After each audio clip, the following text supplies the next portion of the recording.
BJP अलकमान को लगता है कि पुरानी पेंशन बहाली के मुद्दे को और सियासी समीकरण को और मजबूती देने के लिए बैठक की जरूरत है और माना यह भी जा रहा है कि पेंशन की टेंशन ने एक बार फिर से बैठक के लिए सरकार को मजबूर कर दिया है।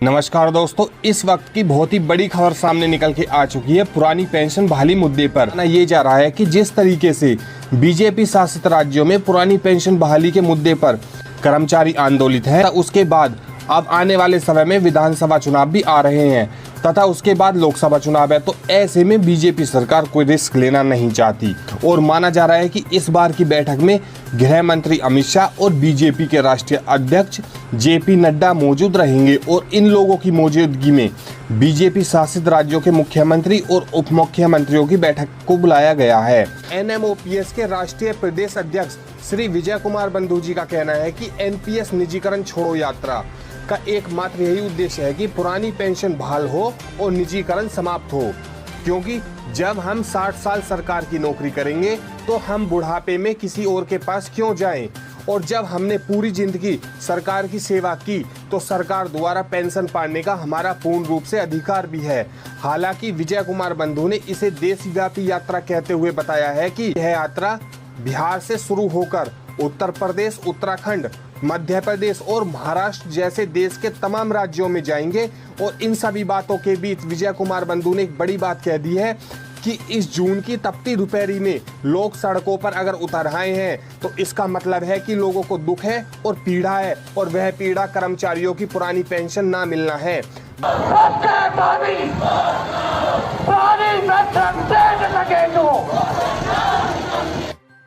नमस्कार दोस्तों, इस वक्त की बहुत ही बड़ी खबर सामने निकल के आ चुकी है पुरानी पेंशन बहाली मुद्दे पर।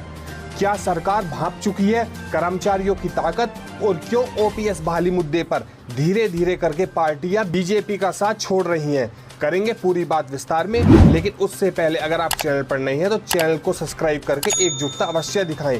आइए बढ़ते हैं खबर की ओर। दरअसल एनएमओपीएस के राष्ट्रीय प्रदेश अध्यक्ष श्री विजय कुमार बंधु जी का कहना है कि एनपीएस निजीकरण छोड़ो यात्रा का एकमात्र यही उद्देश्य है कि पुरानी पेंशन बहाल हो और निजीकरण समाप्त हो, क्योंकि जब हम 60 साल सरकार की नौकरी करेंगे तो हम बुढ़ापे में किसी और के पास क्यों जाएं, और जब हमने पूरी जिंदगी सरकार की सेवा की तो सरकार द्वारा पेंशन पाने का हमारा पूर्ण रूप से अधिकार भी है। हालांकि विजय कुमार बंधु ने इसे देशव्यापी यात्रा कहते हुए बताया है कि यह यात्रा बिहार से शुरू होकर उत्तर प्रदेश, उत्तराखंड, मध्य प्रदेश और महाराष्ट्र जैसे देश के तमाम राज्यों में जाएंगे। और इन सभी बातों के बीच विजय कुमार बंधु ने एक बड़ी बात कह दी है कि इस जून की तपती दोपहरी में लोग सड़कों पर अगर उतर आए हैं तो इसका मतलब है कि लोगों को दुख है और पीड़ा है, और वह पीड़ा कर्मचारियों की पुरानी पेंशन ना मिलना है।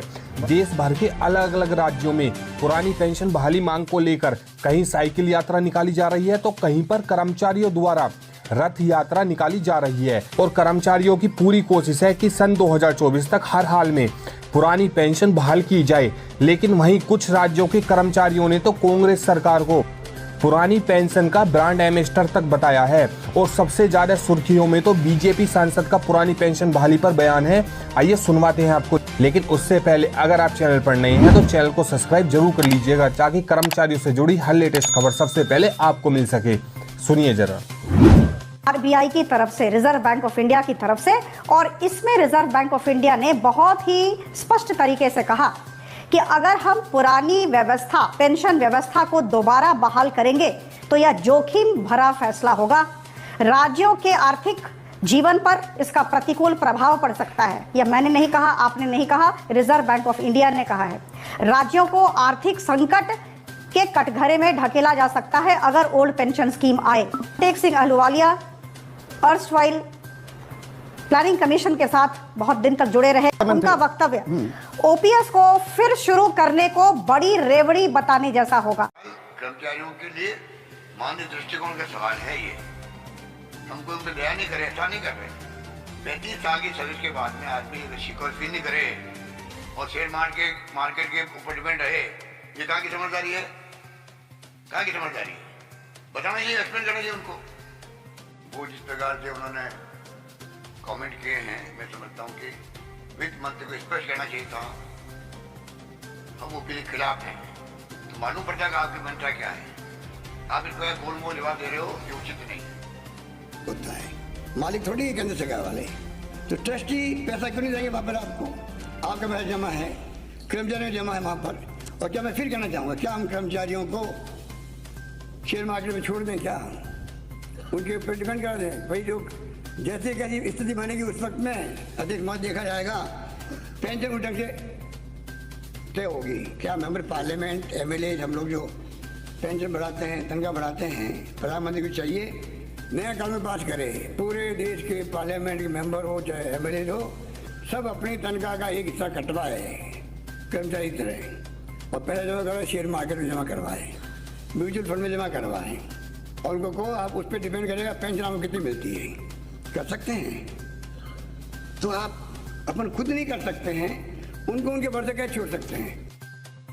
तो क्या अब ऐसे में सरकार पुरानी पेंशन बहाल करके अपनी जीत का रास्ता साफ करेगी या फिर नहीं? क्योंकि कर्मचारी पहले ही ऐलान कर चुके हैं कि आप पुरानी पेंशन दीजिए और वोट लीजिए। इस पर आप अपनी राय कमेंट बॉक्स में जरूर बताइएगा। वहीं दूसरी ओर प्रियंका गांधी ने भी वाड्रा में आज अपनी पहली रैली में पुरानी पेंशन बहाली के मुद्दे पर आंदोलित कर्मचारियों के संगठनों के प्रतिनिधियों से मुलाकात करेंगी। अगर मध्य प्रदेश में भी उनकी सरकार पूर्ण बहुमत के साथ बनती है तो फिर वह मध्य प्रदेश में भी पुरानी पेंशन बहाल कर देंगी। आपको बता दें कि पुरानी पेंशन बहाली मुद्दे पर प्रियंका गांधी ने जिन राज्यों में भी अपना वादा पूरा किया है तथा वहां पर कांग्रेस की सरकार बनते ही सबसे पहले ओपीएस लागू किया गया है, इसके नाते से प्रियंका गांधी की लोकप्रियता अब कर्मचारियों के बीच में सबसे ज्यादा है और इसलिए प्रियंका गांधी को मध्य प्रदेश में पहली चुनावी रैली के लिए बुलाया गया, क्योंकि इस पहली रैली के जरिए ही कांग्रेस अपने पक्के वोटर्स कर्मचारियों को साथ देना चाहती है।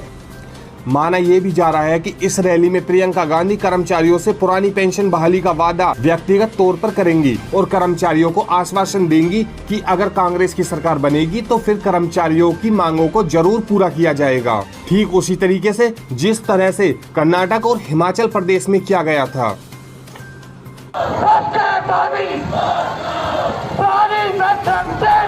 पेंशन पर भाजपा सहयोगी दलों ने किया अलग होने का विचार। जी हां साथियों, बहुत ही बड़ी खबर है इस वक्त की, करेंगे विस्तार से बात। लेकिन उससे पहले अगर आप चैनल पर नए हैं तो चैनल को सब्सक्राइब जरूर कीजिएगा ताकि कर्मचारियों और पेंशनरों से जुड़ी हर लेटेस्ट खबर सबसे पहले आपको मिलती रहे। आइए बात करते हैं। दरअसल पुरानी पेंशन बहाली के मुद्दे पर बीजेपी सरकार की मुश्किलें कम होने का नाम नहीं ले रही हैं। एक तरफ तो कर्मचारियों ने बीजेपी के खिलाफ मोर्चा खोल ही दिया है, अब दूसरी तरफ सहयोगी दलों ने भी बीजेपी से किनारा करना शुरू कर दिया है। खबर यह है कि जिस तरीके से ओपीएस बहाली के मुद्दे पर कर्मचारियों का आक्रोश बढ़ता जा रहा है, उसको ध्यान में रखते हुए सहयोगी दलों ने भी बीजेपी को पुरानी पेंशन बहाली के मुद्दे पर अकेला छोड़ने का फैसला कर दिया है। जी हां साथियों, क्योंकि 2 राज्यों में मिली करारी हार के बाद अब बीजेपी के सहयोगी दलों को लगता है कि कर्मचारियों से पंगा लेना सीधे सीधे अपनी हार को निमंत्रण देना है। ऐसे में सहयोगी दलों को लगता है कि भाजपा सरकार को ओपीएस बहाली मुद्दे पर अकेला छोड़ देना चाहिए। वहीं आपको बता दें कि सहयोगी दल पार्टी के साथ तो रहेंगे, लेकिन पुरानी पेंशन की बहाली के मुद्दे पर स्वतंत्र रूप से अपना फैसला पार्टी का पक्ष रखेंगे। उसमें भाजपा के पक्ष को ध्यान में नहीं रखा जाएगा, यानी कि पुरानी पेंशन की बहाली मुद्दे पर स्वतंत्र रूप से अपना फैसला करेंगे। और ऐसे में माना जा रहा है कि बीजेपी के लिए आने वाले समय में ओपीएस बहाली का मुद्दा एक बहुत बड़ा टेंशन देने वाला है।